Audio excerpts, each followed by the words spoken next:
Assalamualaikum warahmatullahi wabarakatuh. Pada video ini saya mencoba untuk menjelaskan mengenai apa itu chi-square dan apa itu Fisher exact.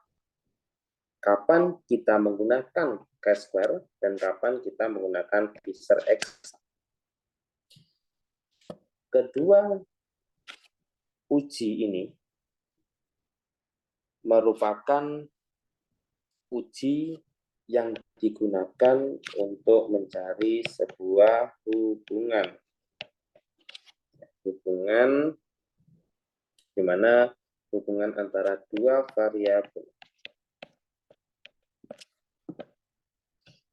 Hubungan ini biasanya reverse ke sebab akibat. Dua variabel ini adalah variabel bebas dan variabel terikat. Di mana dalam mencari hubungan sebab akibat atau hubungan dua variabel ini, syarat utama dari uji ini ya adalah pada variabel bebasnya ini berskala kategori. Kalau untuk terikatnya juga kategori. Kategori ini bisa nominal ya atau ordinal. Ini berlaku untuk keduanya. Misalnya hubungan antara status merokok dengan kejadian penyakit jantung koroner, di mana status merokok ini kategori, yaitu merokok dan tidak merokok. Untuk jantung koroner ini juga ya sakit dan tidak sakit. Jadi ingat, uji chi-square maupun Fisher exact itu digunakan untuk mencari hubungan asosiasi dua variabel, di mana kedua variabel adalah kategorik dan kategori.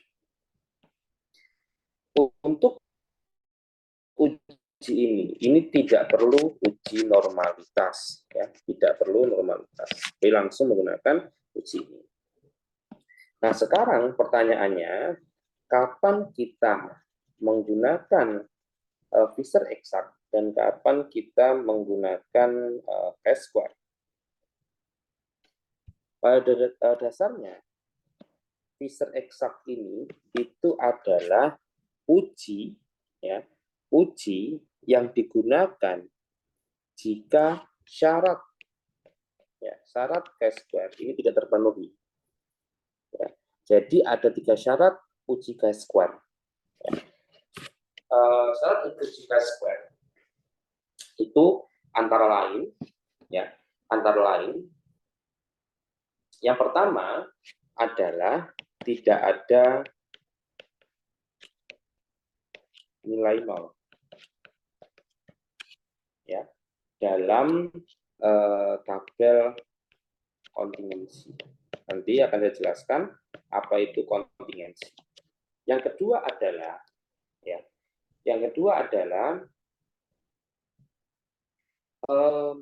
dalam tabel kontingensi, ya, dalam kontingensi ini kontingensi itu dia reverse-nya tabel 2x2, tapi kalau ini bisa tabel 2x2 dan juga tabel yang lebih, ya, jadi lebih bisa.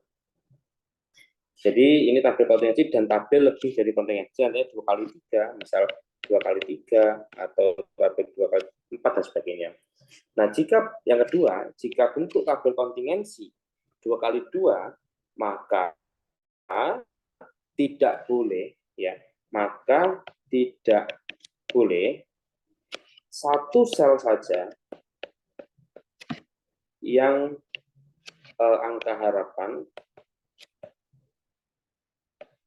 di bawah 5. Ya.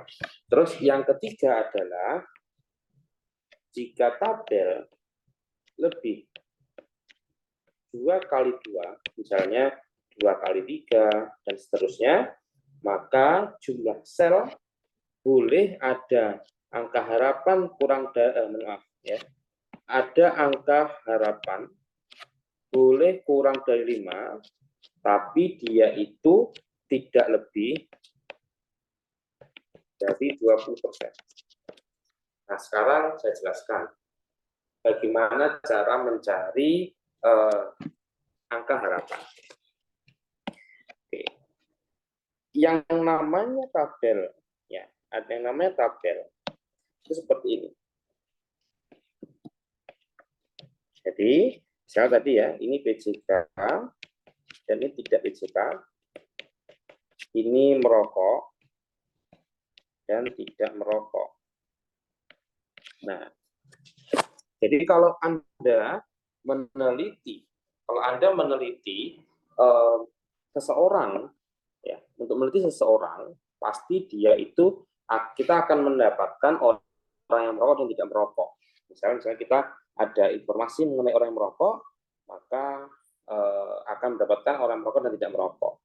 Kalau PJK berarti PJK dan tidak PJK, gitu ya. Nah, untuk jadi yang pertama, tidak ada nilai 0 dalam tabel ini. Ini A, ini B, ini C, ini D. Jadi tidak ada satu sel saja yang nilai 0. Itu tidak boleh. Itu syarat yang pertama. Syarat yang kedua itu adalah jika tabel 2 kali 2, maka tidak boleh satu sel saja. Misal sel ini dia angka harapan kurang dari 5, itu tidak boleh. Ya. Kalau misalnya tabelnya itu lebih dari 2 kali 3, misalnya seperti ini, katakanlah ini ragu misalnya, atau tidak tahu, jadi 2 kali 3, A, B, C, D, E, F misalnya. Kalau tabelnya ada 6, ya tabelnya ada 6, maka boleh ada kurang dari 5, tapi tidak lebih dari 20%. Misalnya, cuma satu saja. Satu ini yang kurang dari 5 misalnya. Jadi, berapa jumlahnya? Jadi seperti ini. Jadi kalau misalnya ada 6, ya misalnya ada 6 sel, berarti 100, bentar ya, jadi setiap selnya itu harganya 16,6%. 16,6%. Ya, berarti kalau satu saja, ya, satu saja 2 kali 3 misalnya, ada sel yang di bawah 5, berarti boleh menggunakan chi-square seperti itu, ya. Jadi ini adalah syarat chi-square. Kalau misalnya satu saja tidak terpenuhi, maka Anda langsung menggunakan Fisher exact. Oke, ya seperti itu. Nah, ini adalah untuk mengetahui bagaimana melihat syarat chi-square. Nah, sekarang pertanyaannya, bagaimana cara untuk menghitung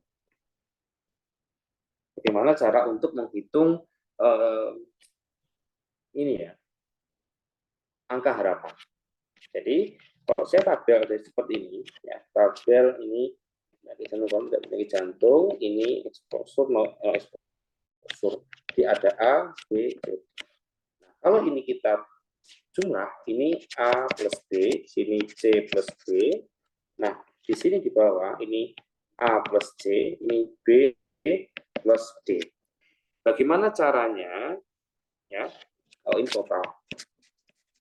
Ya. Nah, bagaimana caranya untuk mencari nilai harapan?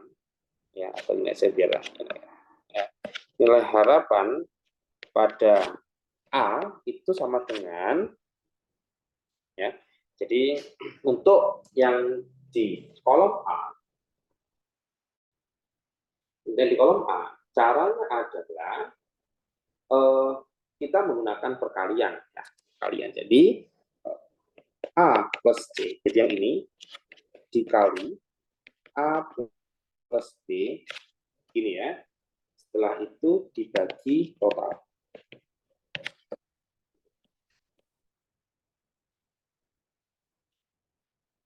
Jadi ini ya, jadi A plus C dikali A plus B dibagi total. Untuk yang kolom D, maka B plus D dikali A plus B bagi total. Untuk yang kolom C, untuk yang sel C itu A plus C dikali C plus D dibagi total. Ya. Terus setelah itu untuk yang kolom D, ya, untuk yang kolom D maka B plus D dikali C plus D dibagi total.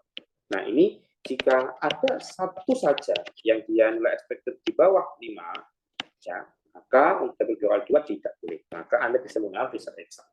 Nah, untuk menggunakan riset eksak dan sebagainya, ini bisa Anda lakukan di aplikasi statistik. Oke, mungkin begitu video kali ini ya, terkait bagaimana menentukan kapan Anda menggunakan riset eksak, kapan Anda menggunakan chi-square. Oke, sekian video kali ini, semoga bermanfaat. Assalamualaikum warahmatullahi wabarakatuh.